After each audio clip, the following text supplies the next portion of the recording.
Hey folks, in order for me to reach my goals, I need about another $310,000. We're going to break that down as we review my portfolio and talk about the after election results, the effect that it is having on my portfolio, the stock market as a whole, and what it kind of does for my plans and my investments moving forward. If you are on a path to financial independence, if you damn well one day want to retire early, want to join me on that journey, go hit that subscribe button. Let's do this together and slap that like if you enjoy these kind of videos. Now, before we talk about my tax advantaged accounts, the mortgage, the goals, I really want to talk about how the markets were just so wildly affected by the election results because Trump obviously won. Now, I'm not going to be divisive here, but too many people are. You guys need to take a breath back. Politicians do two things very well. They overpromise and they damn well underdeliver. And honestly, you know, it doesn't really matter what they say or do. Companies are going to do what companies are going to do. You're going to do what you're going to do. And we're all going to keep contributing to GDP. So chill the F out. I've seen so much divisiveness in our chat groups, but man, did the market like the Trump win. You cannot deny that. We all woke up quite a little bit richer today,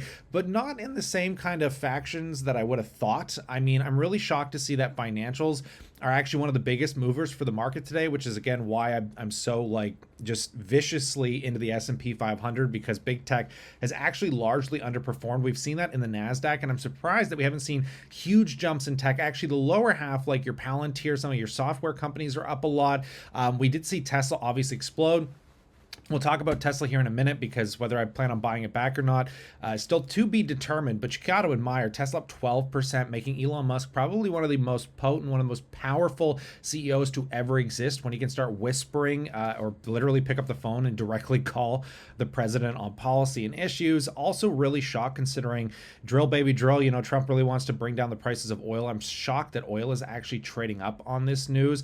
Yeah, aerospace, some movements there, specialty industries are moving. Like, I'm really shocked. Again, this is why I like the broader exposure, because it really makes the difference. On the Canadian side of the border here as well, I mean, we're talking about the energy sector being one of the biggest movers today with some of the financials, but really shocked to see, you know, technology isn't booming as much as I would have thought comparable to some of the US stocks. But again, why energy?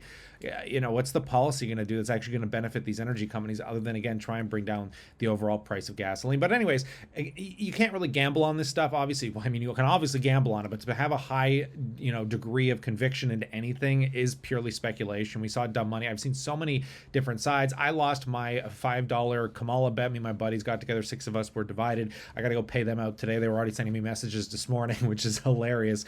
And I love the, you know, the friendly camaraderie that me and my buddies have, that we can actually talk about this stuff. Now, personally, I'm just thankful that my friends and I can have a healthy political banter without throwing gasoline in a match on our friendship and burning it to the ground like I've seen happen to so many people. Y'all need to take a breath, because man, we all woke up a hell of a lot richer today, even though I lost my $5 political bet.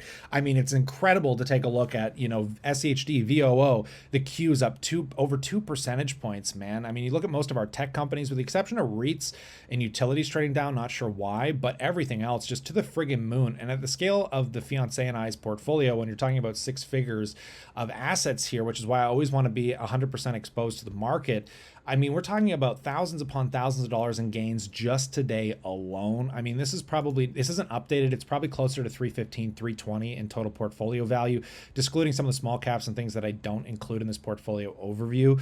We have more cash than this. I need to get through my adjustments before you'll see the total portfolio updates, because as mentioned last week, I sold the S&P 500 at all-time highs to basically start paying down the mortgage and maxing out our tax-free savings account. And I've been doing this through my corporate account as tax efficiently as humanly possible. At the beginning of the year, I told myself, because all my money was sitting in my corporation at the time after purchasing a piece of real estate, I said, hey, at the end of every year, whatever the value of VOO is, over 100,000 in CAD value, I would pull out to pay out to my fiance and I, just within reasonable tax brackets, because I'm not paying myself out right now because the fiance is in a lower tax bracket. I've been paying her out instead.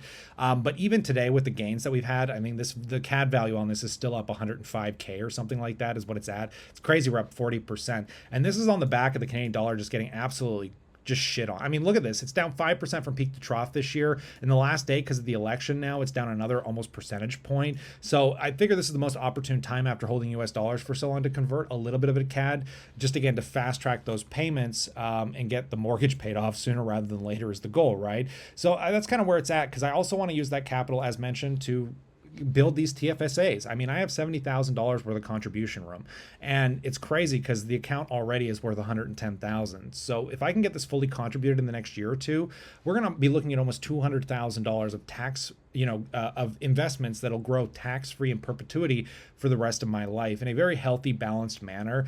Because my three primary positions, including SCHD and my corporate account, that's almost at the goal where it needs to be. Because my primary goal was to get $100,000 in SCHD in my RRSP, which we're pretty much there. 1% of gains, we're there. And the cool thing is now that the Canadian dollar has dropped another 5%, those dividends I'm collecting, if I want to pay myself out and use that cash, I made an extra 5% return on those dividends. That's today. That could change tomorrow at any time.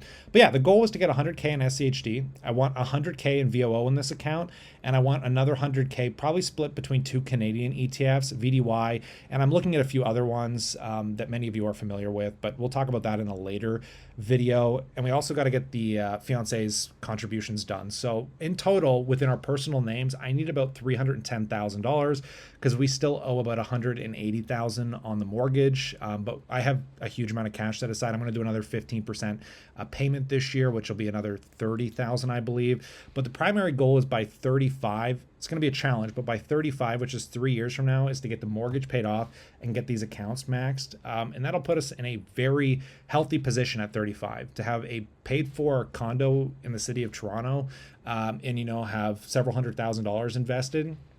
That'll be our forever protection money.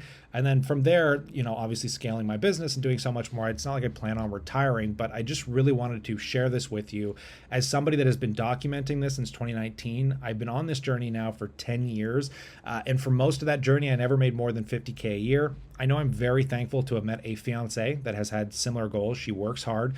She has a full-time job. So our combined incomes, is really helping get us to that goal really quickly.